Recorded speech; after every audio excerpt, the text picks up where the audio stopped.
I created the George Floyd mural here in Lancaster, and people started calling me an activist, and I'm like, I never thought that I would be that, but I didn't realize that already making the art that I did and painting the people that I see, and most of the paintings that I made looked like me, that was already a history in itself because I was just painting my reality. So even now that I'm giving it a name, it adds more pressure, but knowing that I'd done that all along without ever having a name to it, it's easier than the pressure that you feel. Welcome to Living in 3D Power. Emma's Black History Month Takeover. It's me, it's me, it's me.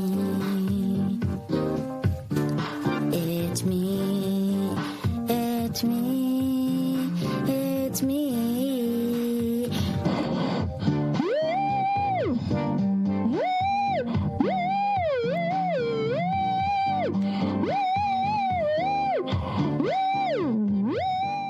Okay. I'm scared. Why? I don't know. You do this all the time.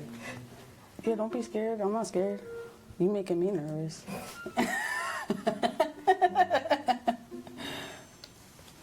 I'm glad to have you here, Emma. So what are we doing today? We are gonna be painting a little bit.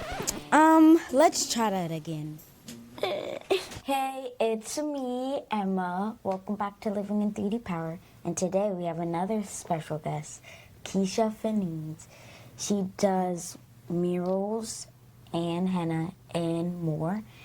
And we're just gonna be talking with her today and doing a little bit of painting. Okay, we're gonna do some rapid fire questions. Ooh, Sketching or painting? painting. Canvases or murals? Canvas. Music while you paint or silence? I can't do silence. I'm gonna say TV if we can do that. Bright colors or moody colors? Brights, very bright and vibrant. Creating alone or around people? It depends on the project, but most of the time I'd say alone. Morning creativity or late night creativity? Late night, for sure. Messy process or clean setup? Clean setup. That's my favorite. I'm very organized. I'm a very organized artist. I try to be. Do adults forget how to be creative, yes or no? I think yes. Most of them do. Does art help people feel free, yes or no? Yes. Okay. Second section. What is your favorite part about making shirts, cups, and more? So the favorite part about having different kinds of merch was when I first started selling products and paintings and things like that. But I was doing events and I realized not everybody can afford like an expensive painting. So I wanted to have price points for everybody so that somebody could have some kind of art, whether it's a pin, a sticker, a hat, a shirt. I wanted somebody to be able to walk away with something that I made. So that was the main reason why I started doing so many different things. Yeah, remember that you can like, Emma's good for a but you can also be like, oh. Alright, let me shut up. Go ahead. You're listening. I think that's why she does it. Yes. Yes, you does. Sometimes I don't have like the right words to say, so I just say. We're artists, you know. We have very, very little words sometimes, especially when I'm painting. I don't really talk too much when I'm painting, which is why I like painting alone most of the time. I listen to music while I paint. What is your favorite part about painting murals? My favorite part is this part right here, actually painting. The thing that I do not like that most people don't see is everything else leading up to this point, like having meetings and talking with clients and trying to solidify designs. I think that's the hardest part and most taxing part for me as an artist. But I love painting because that's what I'm good at. That's why they hired me, is because I can paint. So it's always my favorite part is when I get to do this. The sketching's good. Yeah, and fun fact, I didn't draw this all by hand because that would take me forever, right? So I have a projector and I have them all the designs right here. So I can plug this iPad into my projector and blow it up. So then I can just trace the outline of the shadows and the lines before I paint. Oh. Yeah. So you thought I drew all this? Yes. You just asked me if I like drawing or painting in the rapid fire, and I said painting. So I'm skipping all the drawing if I can. Yeah, but that's a fun tool that some people might call cheating, but I think it's working smarter, not harder. Period. Because you paint murals, I was just wondering how you feel about having your artwork displayed across the city. It's still very a surreal experience for me because I think we oftentimes, like as artists, get forced onto the next thing and don't really get to sit in what we've created. So it's a nice reminder to see my work when I'm driving by, or people recognize it and say, oh, you're the artist that painted that mural or something like that. So it's definitely fills my inner child and makes me realize that I'm actually living my dream, whether I feel like it or not, because I'm so stressed a lot of the times. Stressed? Yeah, it's stressful, Emma. Being an artist, it's not always just painting. I have to be everything. I have to be my tax person, I have to be my marketing person, I have to be my manager, I have to be my delivery person. I need a team. So I'm working towards it. One day I'll get there and maybe I'll hire you. Yeah. Technically, I'm hiring you right now. You're just not getting paid because you're painting for me. So just don't do anything for free as an artist. Okay. This is for fun. Before people knew you as an artist, what kind of kid were you? I was a very quiet kid. I've talked to my friends, obviously, but I was very introverted. I feel like I still am as an artist, but because of my business, I'm forced to be front-facing and doing all these things that I wouldn't normally do. But I definitely felt like a kid who wasn't seen until I did my art, and teachers actually paid attention to me and told me that I was doing a great job. So I think that's what fueled me to love art as much as I did, is because the reaction that I got from people for it. As an artist, I love when I get positive feedback. Yeah, it definitely can boost your momentum as an artist, for sure, getting those good feedback, but I also have to make sure that I listen to the bad feedback too sometimes, and not necessarily bad but constructive, because I feel like as an artist I'm always learning. So sometimes people could say something and I might feel bad about it, but then I have to reframe my mindset and know that it was a learning point for me. When you were my age, what did you love creating just for fun?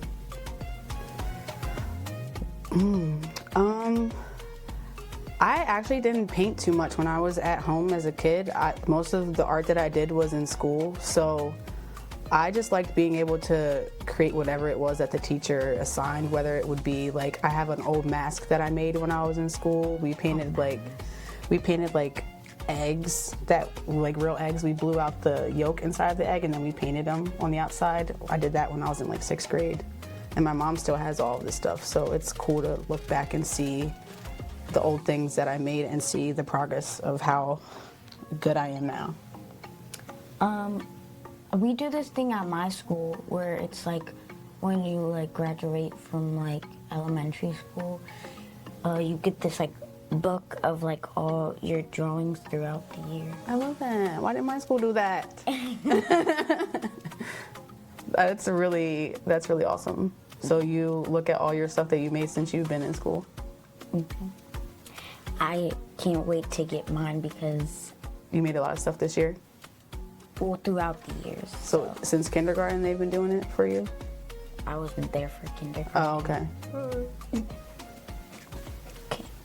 I say adults become robots because they forget how to have fun. Do you think that's true?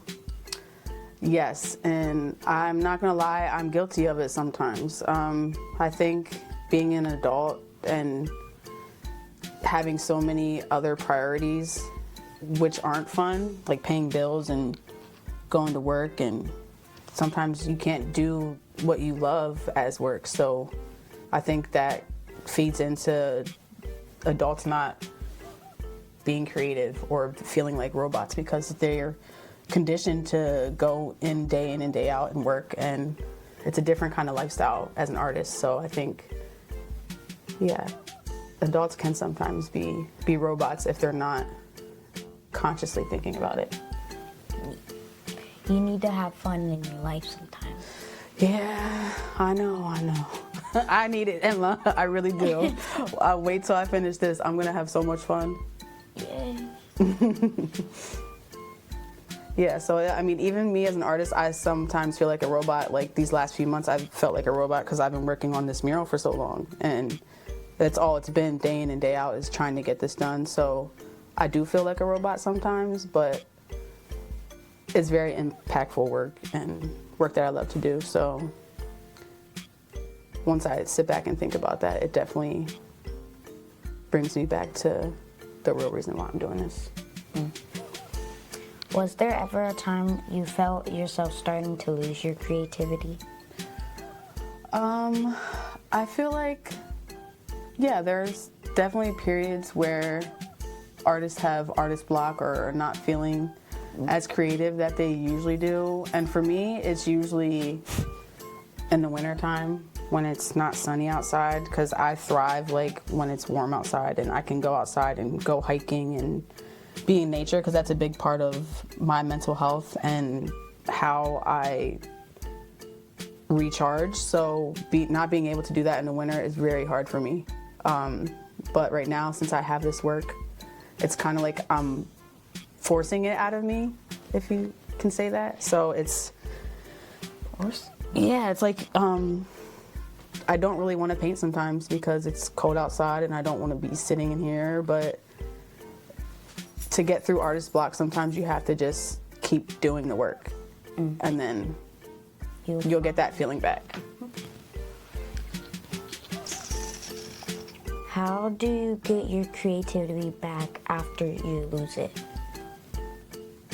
Yeah, so for me, winter months, since I can't go hiking, like when I'm done with this mural, I'm definitely gonna go take a day trip and go see art in the museum, and it's going to be Baltimore, and Amy Sherrill has her show there at Baltimore Museum of Art. It's a big show. It's caused a lot of chaos because she pulled it from a different museum because they were trying to censor her work. So I really want to go see her work and be inspired by the things that she makes, and seeing myself in her as an artist is definitely powerful for me. But those are some things. I'm definitely going to go get a massage too. Mommy, will you give me one? Your mom going to give you one? Yeah. That's crazy. What about your checks? Don't you have some money saved? You can go get a massage, you know? Treat yourself, self-care. You're like, nah. Sunday. When you're an adult, you'll see. You'll have to do it yourself then. Right now, your mom got you. How does art help you when life gets hard? I feel like art has always been something that came back into my life, whether I was going through something very bad and stopped doing it for a while, or went through something and needed art as an outlet to release that because I couldn't talk about it. So I feel like art is definitely a big tool for me as a person, and I think without it, I don't know what my life would be like, because it's been so long that I've used it as a tool that I think it is innately in me as a person now. Like a treat. It's like Yes. Yeah, it's like who I am. So it's weird if I'm not painting or not doing anything revolving around art, because I look at not just making art, but even the way that I have relationships with people, or even the details, how I clean my house or go grocery shopping or take care of my dad, it's all a form of art to me. wisdom. Mommy, I thought you said you were going to be quiet. I know. I mean, chicken nuggets. Chicken nugget. That was a chicken nugget. Okay. Since it's Black History Month, I wanted to ask you some questions about Black art and history. Perfect. We're making that right now. You're gonna be in history. When you make art, do you think about Black history while you're creating? I didn't actually start thinking about Black history and what I was creating until 2020, when I created the George Floyd mural here in Lancaster. And people started calling me an activist, and I'm like, I never thought that I would be that, but I didn't realize that already making the art that I did and painting the people that I see, and most of the paintings that I made looked like me, that was already a history in itself, because I was just painting my reality. So even now that I'm giving it a name, it adds more pressure, but knowing that I'd done that all along without ever having a name to it, it's easier than the pressure that you feel.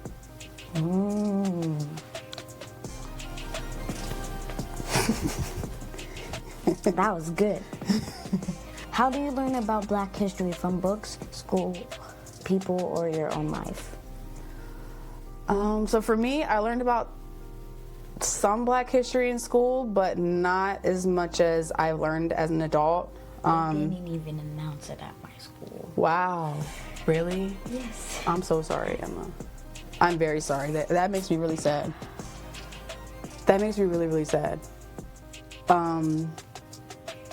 But yeah, I mean, in my school growing up when I was younger, I mean, I feel like I've learned about certain people, but not the whole truths, you know what I mean? So being an adult and doing this work, I think what I take in, even on social media, who I follow, I learned so many things just on my own, and having to do the research. Like, even doing this project, I learned so much about history that I didn't learn in school. And I even asked my teachers, and they're like, well, we have a curriculum, we can't teach certain things. And I'm just like, it's kind of really not good when you think about it, but the fact that you're learning this all at your age, you're going to be so far ahead than what we were as children. So I think that's powerful in itself. Yeah. So talking about Black history, the mural that we're making, who you're helping me paint right now, is going to be in the Thaddeus Stevens and Lydia Hamilton Smith Center for Democracy here in Lancaster, opening in May. And Thaddeus Stevens, he was an abolitionist, and he helped Black people move forward. And Lydia Hamilton Smith was not only his housekeeper, but caretaker, businesswoman, partner in crime, if you will. But she was there with him throughout fighting all the injustices that that are still relevant today. So that's why this mural is very big and will be very relevant, because a lot of these things are repeating in history right now. So being able to create this work and know the power that it will have for forever, because this was going to be in the museum forever. It's never going to come down. So knowing that I am making something that will impact thousands of people for years to come, it's very, very powerful, I think, in a way that I don't see yet, and that I don't really realize until people are telling me. And because when I'm doing this work, all I'm thinking about is meeting my deadlines, you know what I mean? So I don't really get to revel in the importance of my work until I take a step back and I'm already finished with it. That was good. I'm gonna interject, Emma, because when you said that, Keisha, I felt that in my body, like the importance of it, the gravity of it. Yeah. You get to sit back, and my prayer is that when you can sit in it and really see the impact, like, generationally and forever. The forever got me. Yeah, Right? it gives me chills. It gives me chills saying it, because I didn't feel that this whole time when I'm making it, because I'm stressed, like doing everyday life, taking care of things outside of my business. It's a lot of work, and I feel like the gravity isn't seen until even sometimes after maybe a year. But I think this is something different, and it's something way bigger than what I've ever done. So it's going to be monumental. Monumental. I like that word. Did you learn much about Black artists in school when you were growing up? I didn't learn about any Black artists in school, honestly. And that was the part that really struck me as an artist and kind of made me think about the work that I'm creating too. Because I didn't go to many museums as a kid, other than with like school field trips. And going in these museums, Black art is not something that you saw or that you even see now. So I think that was the reason why I always wanted to paint people who looked like me, because it's something that I never get to see, but these paintings will be in history forever when people look me up, because it's who I am, it's what I make. And again, just making whatever you want because you're Black, it's going to be seen as history. You don't have to think about it too hard, because we're creating our own legacies. Your own legacies. That's a chicken nugget wisdom right there. Yeah, I mean, people always talk about legacies and like children. I mean, I don't have children, but the art that I create and the person who I am and how I treat people, that's always going to be my legacy.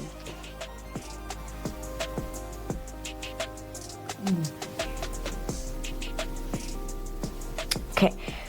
Who and what inspires you when you're creating? I think it depends on what I'm creating, where I can pull it inspiration from.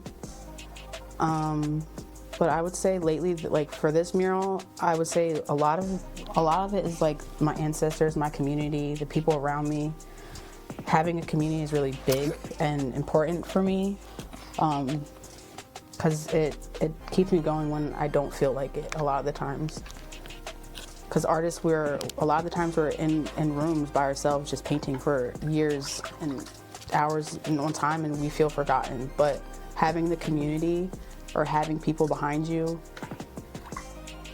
definitely makes a big difference. Yeah. Here goes Mama again, because it makes me think. Because it makes me think of people behind you. So I think about your most recent award. Yeah. Like, what did that feel like to you? Because you're saying, like, when you said that, I feel like mostly alone, and I feel like I'm off by myself. But to have the community celebrate you in that way, did that shift something in you, or just confirm something in you? I think a little bit of both. Because I think as an adult, I'm still working through a lot with my mental health and learning as an adult and unlearning a lot of things. But realizing that I am seen and people do see me, even when I don't feel like it, is very affirming and definitely what I need a lot of the times being an artist, because I am alone so much. But it's definitely feeling that inner child that I felt so invisible when I was a kid, and it's really weird to me now that everybody sees me and everybody knows who I am. So it's definitely feeding my inner child and feeling that little girl who didn't feel seen at all. And I feel like that's everything behind the work that I do, is just making her happy, that little girl, and I'm safer now. I can do whatever I want since I'm an adult, so I can control it. Over here in the school psychologist, I'm like, ooh, you're holding my heart. Yes, I saw you. You're like, No, but that's beautiful, and it's so much of what she's saying. Yes. Some of the things that what B was saying last week, and Philip was saying. So I'm like, that is so powerful that you are so connected in that way, and that there's the thread. And I was hoping that these through lines would come up for Emma, and they are just naturally, organically. It's just beautiful. And I just want to pause, Emma, and make sure you need to ask if you're moving on something else, because I'm like, she'll be impulsive. Like, this is. No, I told her she could do those. She can pick whatever color. Tell her to sit that down. she said. And these need a couple layers, so once these dry, you'll have to go back over them. No, I told her she could do those. I said you can do those or those. Do you feel like your art is saying something even without words? I think for sure, because a lot of the times I don't have the words and all I have is my art.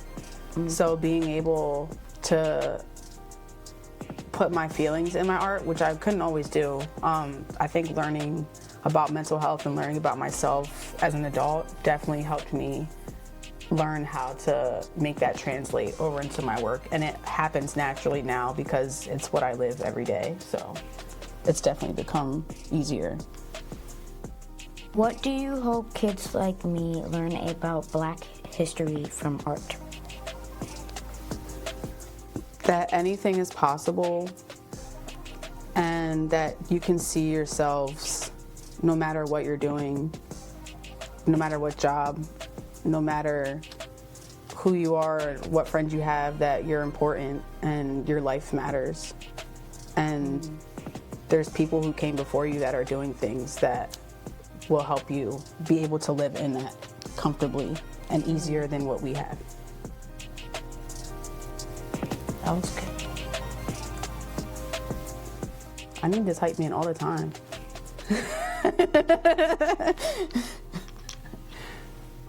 What is your favorite part about henna? My favorite part about henna is that it's different from painting.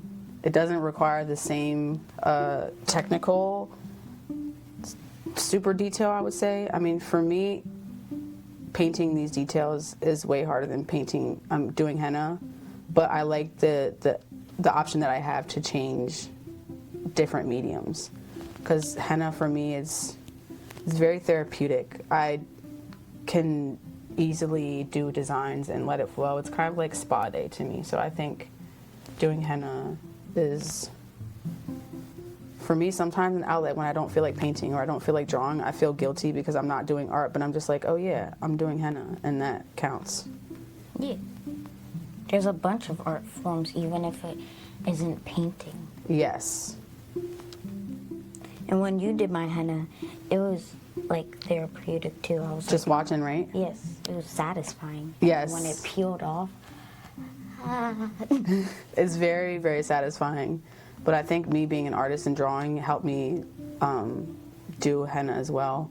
And I was just looking at a memory the other day, and I've been doing it for 10 years now, which is insane, because I feel like I just started yesterday. Oh my. 10 years. I know, and that's almost your whole life. Yeah, so I started henna 10 years ago.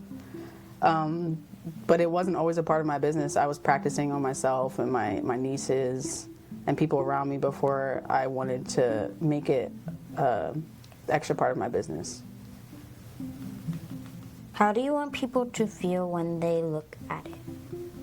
At my henna, I love the fact that henna can make women feel beautiful, whether it's a religious way or just for beautification. I mean, it's dated all the way back to ancient Egypt, so our people have been using it for centuries, which I didn't know when I first started, so learning the history of henna is really beautiful as well. And the fact that I like being able to change the designs every time is also one of my favorite parts about henna. You have some on your hand right now. Yeah, I did this one a few days ago.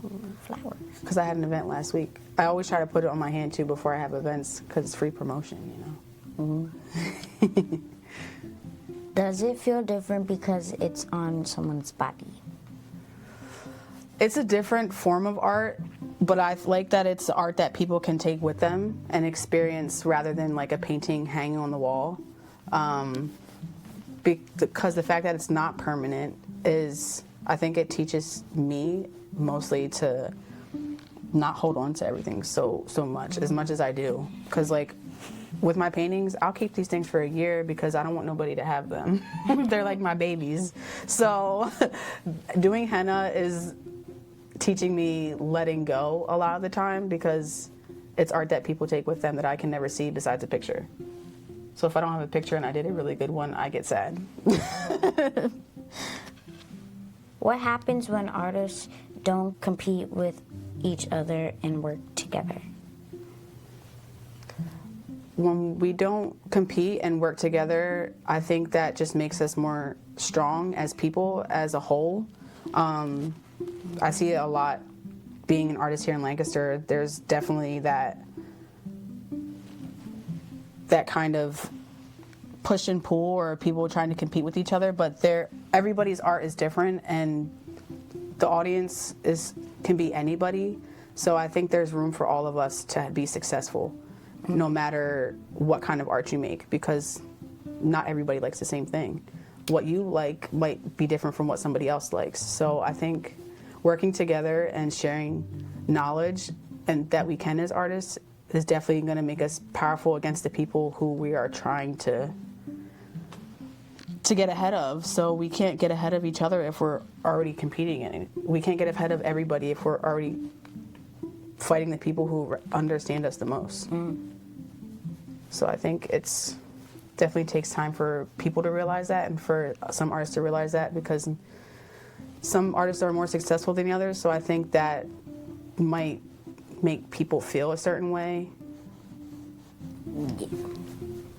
Like if they're around like a better artist, they have to do better with their work or like change their art. Yeah, but I also think it's a mindset too, because some artists might take that as intimidation, but I look at artists who are better than me all the time and I observe what they're doing and try to put that into the work that I do or into the practice that I do, because I'm always learning as a self-taught artist. I didn't go to school for this, so I have to get my education from all different kinds of places and ideas and all sorts of other things. So there's many times that I didn't know things and I had to look up on YouTube or Google something or look on someone's Instagram and see how they painted a hair, because I don't know how to paint certain things. Like a lot of this mural, I didn't paint any of these things before.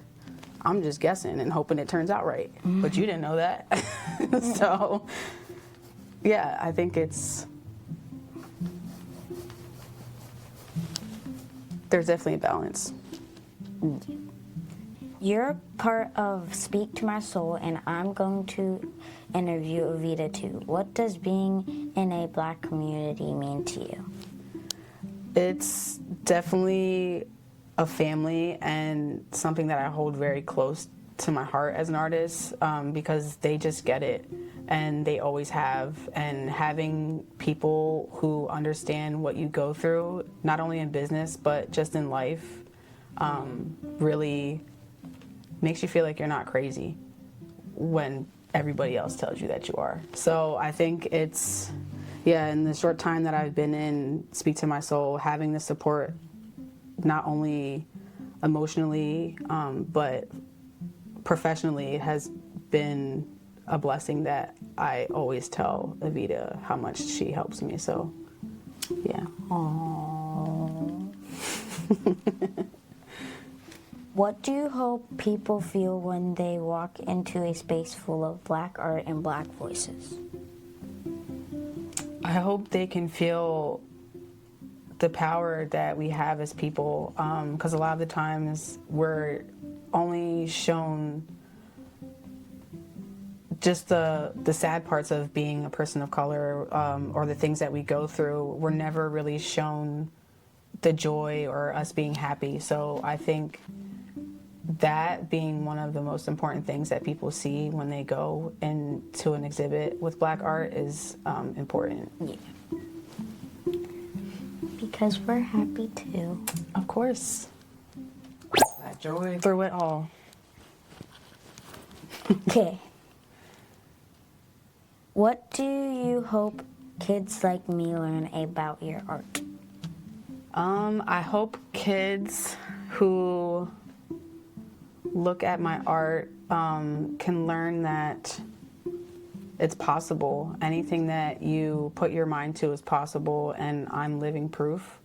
I'm still learning a lot, but I feel like I've inspired so many people in the last few years with the work that I create, that I can only hope that the generation after me can know that they can do it too. Okay. You want to close it out? With the chicken nugget wisdom? Whatever you feel, what feels right. Okay. I hope you like this interview, and you should check out her art in Lancaster. Yay!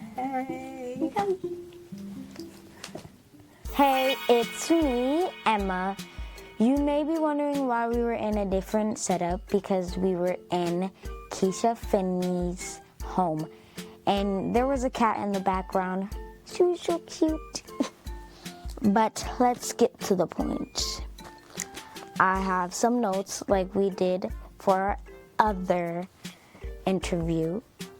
So let's get into it. My first bullet point is just painting my reality. I think that's good because you just that's how you get inspo and stuff. And that's really good to use your inspo through your surroundings and stuff, because I like drawing trees and stuff sometimes, and I think that's a good one. My second one, working smarter, not harder. So she was talking about how she didn't actually trace that, and I think that just applies for life and whatever you do, because you gotta think smarter, not work harder, because you don't always have to do your best. You just have to be smart and do your best, even if you don't get it right. My third one, doing regular stuff in a form of art. So she was talking about how taking care of her dad, cleaning her house, all that is a form of art, and I think that's good, because if you put what you like in the world, then you will be more happier or joyful.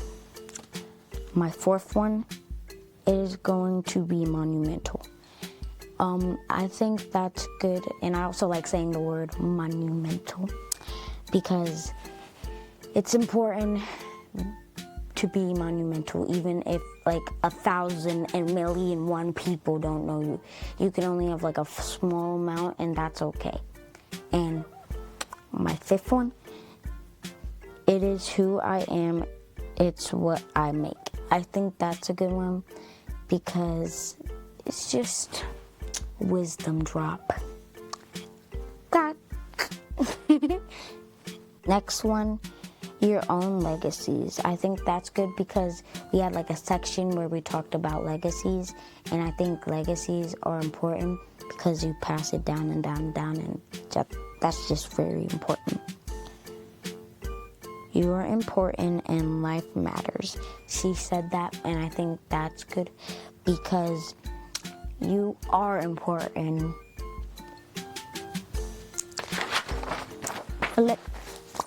Next one, since it's not permanent, it teaches her not to hold on to stuff. I think that's good because we don't always have to hold on to something. And she was talking about doing henna, and I think that's really important not to hold on to stuff, because if you just keep on hoarding and hoarding, then you might get overwhelmed. Last one, to know someone who gets it, not only in business but in life too. I think it's important because you always need someone that gets it, and I think everyone likes being understood. And I got stuff from her: this shirt, this pin, some stickers in her card, and 4 pins. I hope you like the show. What is your chicken nugget wisdom? Bye! I'm so glad you joined me and Mommy for this episode of Living in 3D Power. I hope you like it. Now do me a favor before you leave. Subscribe to our Substack and make sure you subscribe to wherever you listen to podcasts too. And hey, do me another favor. Share this episode with a friend or family member. If something we said made you laugh, made you smile, or it might mean something to them, just send it away. Okay, one more favor. That's a lot of favors, I know. Head over to the comments on our social media. Tell us what made you say, "That's deep, bro." Because your words encourage other people and they encourage us too. See you next time.